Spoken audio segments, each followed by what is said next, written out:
Hi everyone, welcome to PH Bus News, where you can watch latest news of Philippines entertainment. Please make sure to subscribe to our channel for more videos. Hi guys, welcome back to our channel. Pag-uusapan naman natin muli si David Licauco at Jack Roberto. Napag-usapan nga natin sa ating previous vlog na loyal nga si Barbie Fortesa sa kanyang long-time partner na si Jack Roberto. Napag-usapan din natin kung gaano ka-supportive si Jack sa love team ni Barbie at David, kaya wala daw dapat ikabahala ang mga fans. Ang love team nga ni David at Barbie ay namamayagpag ngayon at meron silang upcoming project na maging sino ka man, at sana ay suportaan natin ito. Nag-trending nga ang interview ni Jack Roberto tungkol sa full support niya sa kanyang girlfriend, lalo na ngayon na mas lalong umusbong ang kanyang career dahil sa love team nila ni David.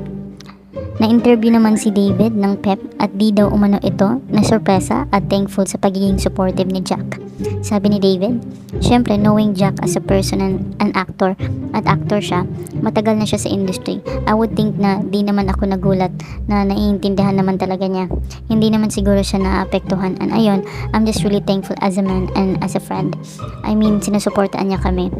Masaya rin ang aktor dahil sa sunod-sunod na blessings na hindi lang movie at teleserye, pati na rin mga endorsement deal.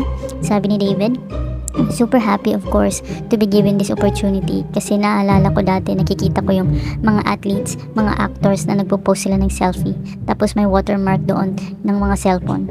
Ang sabi pa ng aktor, hindi daw siya magpapa-apekto sa kung anong nangyayari sa kanyang career at para daw hindi siya ma-overwhelm sa kanyang kasikatan. So ano say ninyo dito guys? Comment your thoughts below and don't forget to subscribe to our channel.